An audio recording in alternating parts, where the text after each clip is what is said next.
स्वामी जी, इसलिए मैंने कहा कि घर वालों की भी बात सुन लेना बहुत जरूरी है।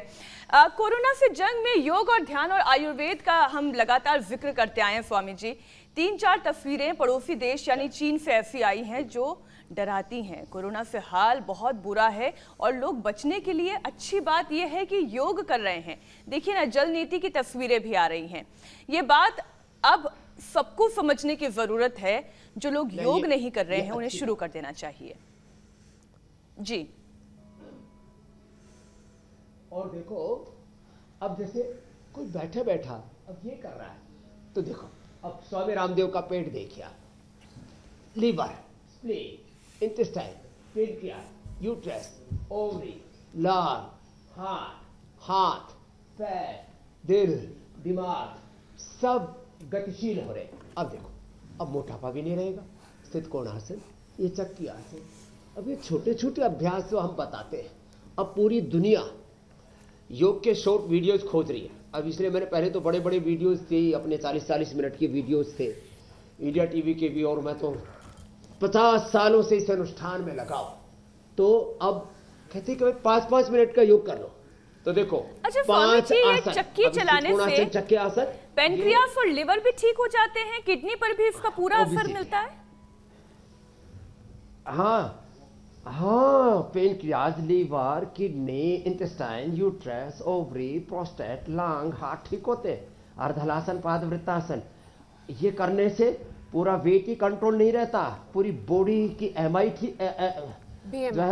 ठीक हो जाती है, और बीएमआई, तो पूरी बॉडी की बीएमआई ठीक हो जाती है। फिर ये अर्धलासन, पादवृत्तासन, द्विचक्रिकासन करने से पूरी बॉडी में फुल ऑफ एनर्जी, पूरी ऊर्जा भी रहती है। और देखो, इसके साथ साथ थोड़ा सा 5 आसन कर लिए, पवन मुक्तासन, कपालभाति के साथ उत्तान पादासन, और हो सके तो ये नौकासन भी कर ले। अब तो सब करने लग गए। और फ्लेक्सिबिलिटी है तो पादामुष्ठ नासास्पर्शासन भी कर लिया। अभी हम इसलिए थोड़ा रोज दोहरा देते हैं, लोग जो है अब हमारे साथ लाखों नहीं करोड़ों की संख्या में योग कर रहे हैं। और मंडूकासन तो अब लोगों की दिनचर्या का हिस्सा हो गया है। एक बार आगे झुकना, फॉरवर्ड बेंडिंग, एक बार पीछे झुक जाना, ऐसे कितना इजी है ये। और ऐसे करने से पूरा स्ट्रक्चरल बैलेंस आ जाता है, लोगों का स्ट्रक्चर और कैरेक्टर अच्छा हो रहा है। तो आप लंग और हार्ट के बाद रुक गए थे। बहुत जरूरी है लीवर का, किडनी का, पेनक्रियाज का, पाचन तंत्र का स्वस्थ होना और उसकी इम्यूनिटी अच्छी होना। हर एक अंग की अपनी एक इम्यूनिटी होती है, मैं कह रहा था नहीं, तो फुल बॉडी इम्यूनिटी। अब जैसे लीवर की इम्यूनिटी वो मंडूक आसन से और योग मुद्रासन से अच्छी होती है, पवन मुक्त आसन से अच्छी होती है। लिवामृत तो उसकी औषधि है ही सो है।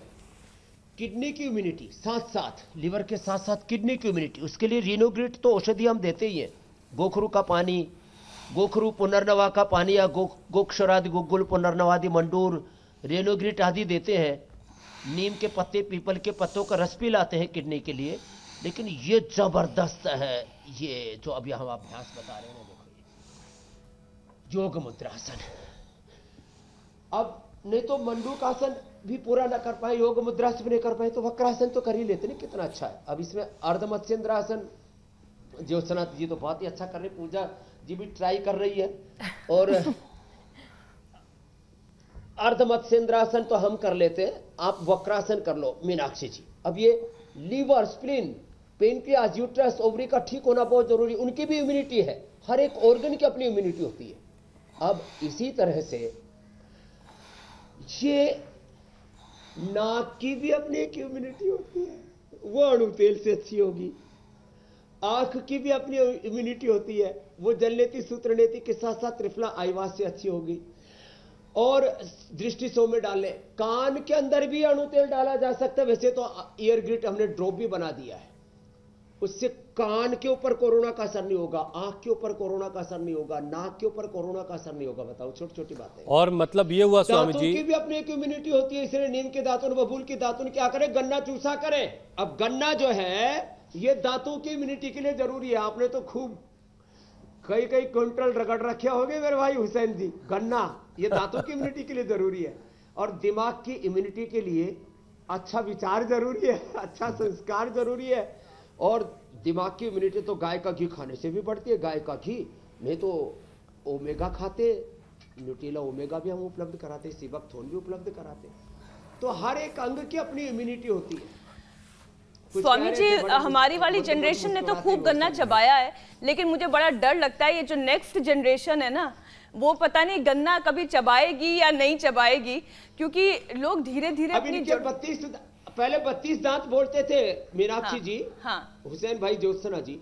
अब 32 के बजाय लोगों को 2 दांत कम हो गए, 30 आने लग गए। अब 32 दांत इतिहास बन जाएगा, शायद हो सकता है 28 ही हो जाए, 2 कम हो जाए ऊपर नीचे के। और अकल दाढ़ तो आजकल आती ही नहीं। ये बड़ी चिंता वाली बात बताई स्वामी जी। नहीं है, दाढ़ तो गायब नहीं, लेकिन वो सही कह रहे हैं। और वो तस्वीरें जो है वो पढ़ाई जाएंगी, जब ट्रॉली गुजरती थी और उससे से गन्ना से खींच करके बच्चे भागते थे वो सब अब गुजरे जमाने की बात है, इतिहास हो जाएगा।